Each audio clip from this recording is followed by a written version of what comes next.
एकदम झूठा खबर है जो लोग फैल रहा है। मेरा क्षेत्र का लोगों का मन में एक झूठा खबर जो जा रहा है उसके मन में ये भी लग रहा है मेरा हम प्रतिमा मंडल को घासीडुपुरे जोड़ाफुले प्रतीक में निर्वाचित किया है, आशीष दिया है, वो क्यों जाएगा। तो मैं आपके माध्यम से ये बोलना चाहती हूँ, मैं कलकत्ता में ही हूँ। 4 तारीख मेरा एस्टिमेट कमेटी का मीटिंग था 11 बजे। मैं 4:20 का फ्लाइट पकड़ के कलकत्ता चली आई हूँ और उस 4 तारीख के बाद मैंने दिल्ली गई भी नहीं। तो मैंने कहीं नहीं गई हूँ, मैं कलकत्ता में हूँ। और जो लोग ये झूठा खबर फैल रहे हैं मैं उसको बोल रही हूँ, आपका पास अगर 20 सांसद है, 2-3 दिन से एक खबर चल रहा है, तो मैं बोल रही हूँ आप क्यों मीडिया में ये आपका लेटर में सभी लोगों का साइन करा वो पिक्चर और पेपर क्यों नहीं निकल रहे हो, क्यों उन लोगों को नहीं दे रहे हो जो उसमें मेरा नाम है कि नहीं। मैं ये बोल रही हूँ झूठा खबर मत फैलाइए और मेरा क्षेत्र का लोगों का गुमराह मत कीजिए, इसलिए कि वो लोग दिशाहीन हो रहा है जो हमारा एमपी कहाँ गया है। तो मैं उनके साथ हूँ। घासीडुपुरे जोड़ाफुल जो चिन्ह में मुझे जिताया गया है 2029 तक, मैं उनके पास ही उनके सम्मान दे रही हूँ। देखिए, ऐसा था कि ये जो 20 जो बोला जा रहा है 20 सांसदों का दल हेडेड बाई काकुली दी, उनकी तरफ से आपको कभी कॉल भी आया था कि हम लोग ऐसा करने जा रहे हैं, साइन चाहिए, आप आ जाओ, हम लोग एनडीए को सपोर्ट करेंगे, XYZ जो भी चीज़ें चल रही हैं, आपसे कोई संपर्क किया गया था? नहीं, मुझे मेरा पार्टी का कोई कोलीग मुझे ऐसे नहीं बताया जो हम लोग एक साथ बैठेंगे। पहले तो बैठना चाहिए, पहले हम लोग बैठेंगे और फिर हम लोग कुछ दिशा में जाएंगे, लेकिन ऐसे कुछ हुआ नहीं। मैं बहुत संसद को फ़ोन किया था जब हम लोग बैठे कोलकाता में, लेकिन वो लोग बोला तुम दिल्ली चले आओ। तो मैंने बोला 4 तारीख मेरा मीटिंग था, मैं वहाँ पे चली आई। तब जब बोला था तब कोई नहीं बोला जी यहाँ पे रह जाओ। तो अभी मैं कलकत्ता में गई हूँ, मैं चली आई और मेरा कोई स्टैंडिंग कमेटी का मीटिंग नहीं, अभी क्यों जाऊँगी। मैं जब बोला था कोई तो नहीं, तो उनके पास से मुझे ऐसा कोई संदेश नहीं मिला है, लेकिन जो बोल रहा था मुझे उसमें कुछ ठीक नहीं लगा, तो मैंने दिल्ली नहीं गई हूँ। क्या बोल रहा था ये बता सकते हैं? बोल रहे थे दिल्ली चले आओ फिर हम बैठेंगे। तो मैंने बोला किसके साथ बैठोगे, तो बोला आओ तो फिर बताएंगे। मैंने बोला अरे भाई, हम जब बोल रहे थे तब आपने नहीं बैठा, आप बोल रहे हो दिल्ली चले आओ और हम बैठेंगे। अगर हम बैठेंगे तो तब जब बोला था तब क्यों नहीं बैठे, कलकत्ता में क्यों नहीं बैठे, दिल्ली में गए। आप बोल रहे हो दिल्ली आओ दिल्ली आओ, क्यों। मेरा गवर्नमेंट का, मैं तो एक गवर्नमेंट एम्प्लॉय हूँ, एमपी मतलब वो भी तो मैं गवर्नमेंट का ही हूँ। तो मेरा टिकट पैसे खर्च करके क्यों दिल्ली जाऊँ और क्यों ऐसा करूँ। एक चीज़ अभी आपने बोला कि पहले आपने बोला था कि कोलकाता में हम लोग आओ एक मीटिंग करते हैं, किस मुद्दे को लेकर आप चाह रहे थे कि मीटिंग हो? क्योंकि पार्टी में जो हो रहा था सब लोग तब एमएलए चले जा रहे थे, तब तो एमएलए जा रहे थे ना। तो पार्टी में क्या हो रहा है, हम लोग कैसे एक साथ रहेंगे, ममता दीदी को पास कैसे रहेंगे, तृणमूल कांग्रेस के साथ हम कैसे रहेंगे, ये तो एक बार अलग करना चाहिए था, सबके साथ ये शेयर करना चाहिए था, इसलिए मैंने बोला था। अभी जो भी आप बोल रहे, ये जो जितने भी सो कॉल्ड 20 MPs जो भी लिस्ट में हैं या जितने भी हैं, उनका ऑलमोस्ट सभी का यही कहना है कि यहाँ पे दीदी से डायरेक्ट बात नहीं हो पाती थी, अभिषेक से डायरेक्ट बात नहीं हो पाती थी, हम चाहते थे कि डेवलपमेंट वर्क हो, हम नहीं कर पा रहे थे। ये जो बीच में IPAC आ रहा था, ये जो सारी चीज़ें चल रही हैं कि how to connect face to face with दीदी, ये नहीं पॉसिबल हो रहा था। तो हमने अपना रुख ही बदल लिया कि चलो हमें तो इलाके में काम करना है तो हम इस तरीके से जाएंगे। क्या वाकई ही ऐसा कुछ है? देखिए जो था, अभी मैं एमपी हूँ, तृणमूल कांग्रेस का दल के साथ हूँ, ममता दीदी जो हमारा नेत्री है। अभी तो मैं मुख्य दल में नहीं गई हूँ, तो दल का कोई समालोचना क्रिटिसाइज मैं करना नहीं चाहती हूँ। भूल तो था, इसलिए तो लोगों ने उनको आशीर्वाद नहीं दिया, तृणमूल कांग्रेस को आशीर्वाद नहीं दिया, इसलिए क्यों नहीं तो हमने पावर में नहीं आए हैं। तो अभी ये सब बात करने का क्या मतलब है।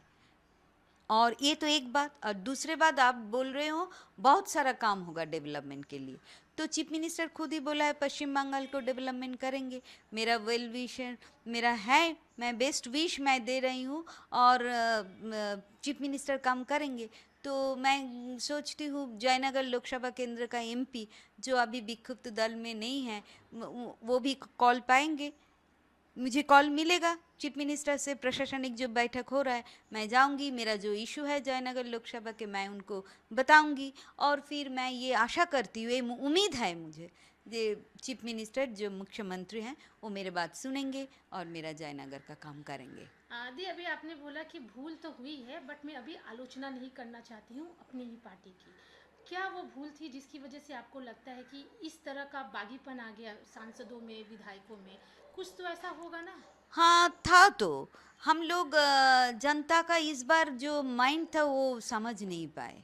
हम लोग को जनता के पास जाना चाहिए था। ऐसे कॉरपोरेट टाइप का जो मीटिंग हुआ था वो शायद मुझे लग रहा है पश्चिम बंगाल का जनता बहुत उसका कल्चर है, एडुकेशन है, तो ये लोग ये करना, हम लोगों का जैसे डोर टू डोर जाते लोगों के साथ नम्र से भद्र भाव से हम लोग जैसे बोलते हैं ना, पोलाइटनेस, तो विनम्र ऐसे हो के हमें वोट मांगना चाहिए था। ऐसे जो कैंपेन इस बार हुआ था मुझे भी लग रहा था ये ठीक नहीं हो रहा। ये इस कैंपेन का जिम्मेदार किसे मानती हैं आप?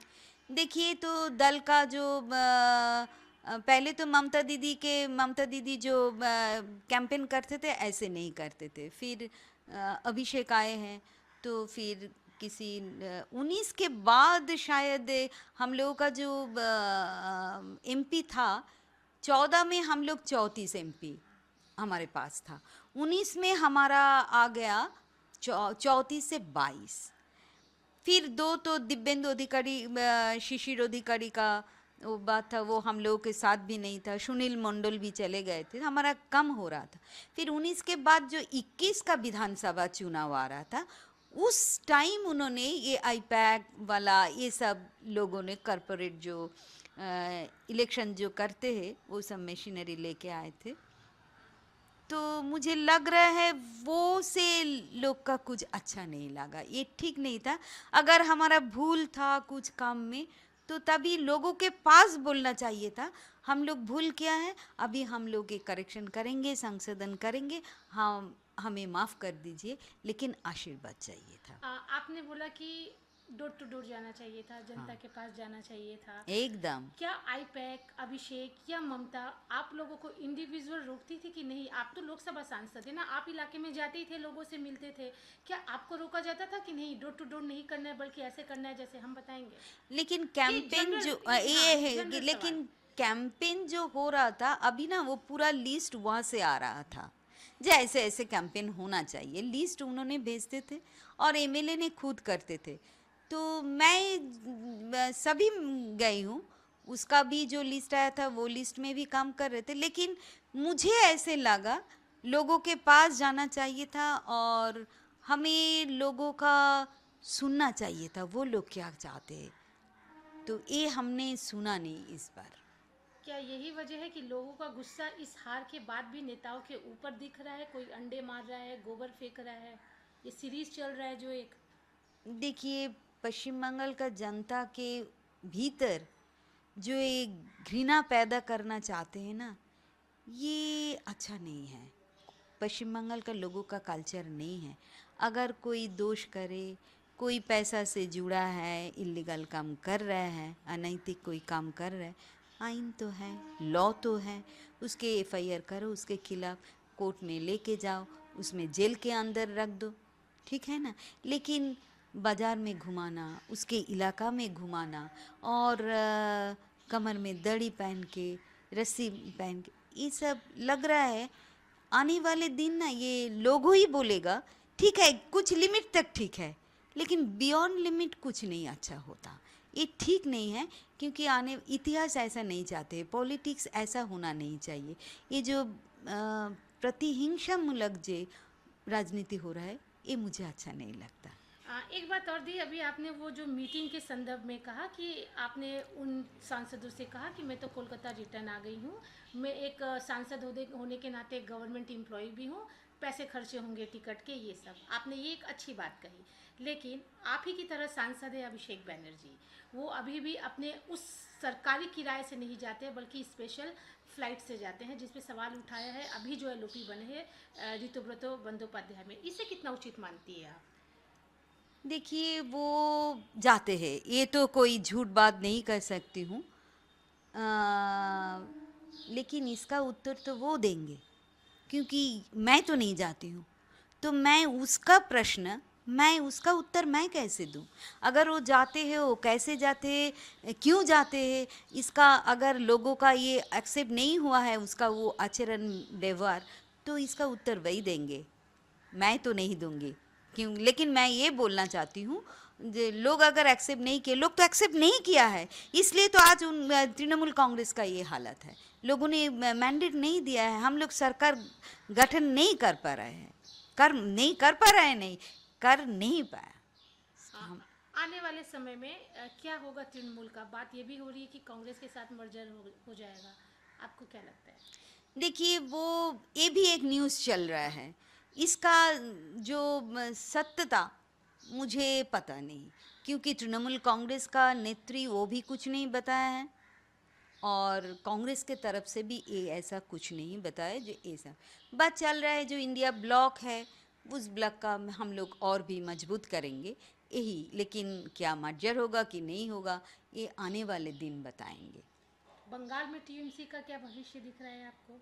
अभी तो हम लोगों का हालात, ये तो झूठ नहीं कह सकते हो, हालत तो अच्छा नहीं है, क्योंकि हमारा 80 एमएलए से बहुत सारे एमएलए चले गए।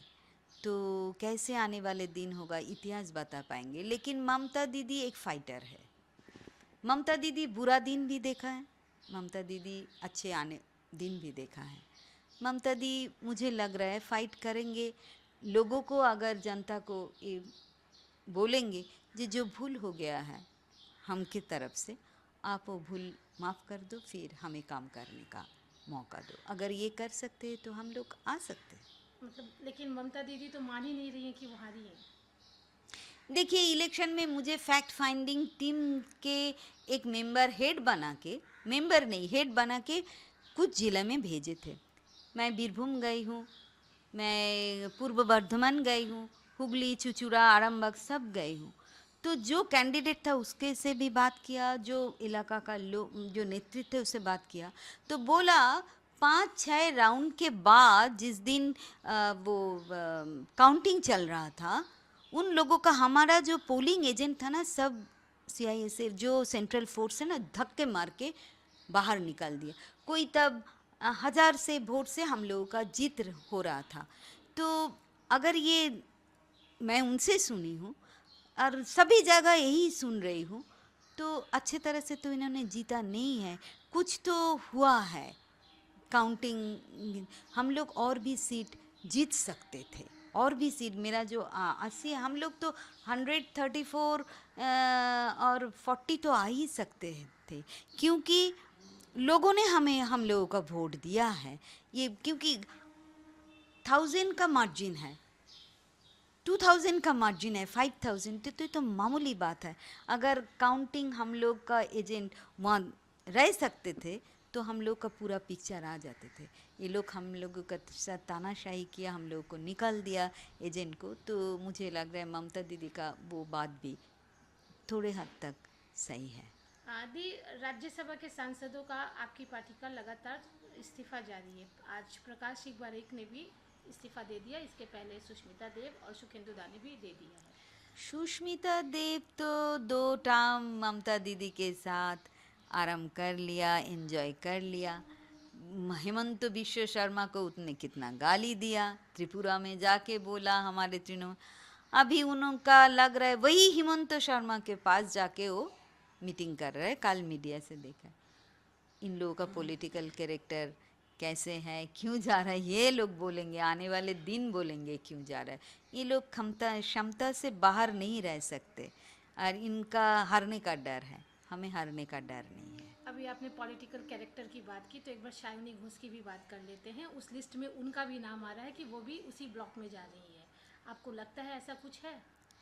मुझे कुछ पता नहीं और मैं किसी के बारे में नहीं कह सकती हूँ। शाइनी के साथ मुझे जो मुलाकात है वो 2-3 साल का ही है। 24 में वो आए हैं, उसके पहले वो विधानसभा चुनाव भी लड़े थे। वो वहाँ पे भी मैं पंचायत इलेक्शन में गई थी, उनके बारे में सुना है। लेकिन वो जा रहा है कि नहीं ये मुझे पता नहीं। अगर वो गए हैं आने वाले दिन ही आपको पता है जो वो गया है कि नहीं। अब आपका दी अगर बात करें, क्या आप उस ब्लॉक में जाएंगी? आपके पास भी कुछ ऐसा फ़ोन बार बार आ रहा है कि दीदी हाँ, आ जाइए? फ़ोन तो बार बार आ रहा है, लेकिन जाने का कोई कारण मुझे नहीं लगा। क्यों जाएंगे? मैं तो 29 तक हूँ। जनता ने मुझे 29 तक ही निर्वाचित किया है, 24 से 29। ठीक है ना? तो इलेक्शन जब अनाउंस नहीं होगा तब तक मैं एमपी हूँ। तो जनता ने आशीर्वाद दिया, जनता ने तो मुझे नहीं बोला जा आप जाओ, तो क्यों मैं जाऊँ? Thank you. मुझे तो जाने का कोई शौक नहीं, अभी नहीं है। पॉलिटिक्स में कुछ नहीं हो सकता, लेकिन मैं मेरे जनता के साथ ही हूँ।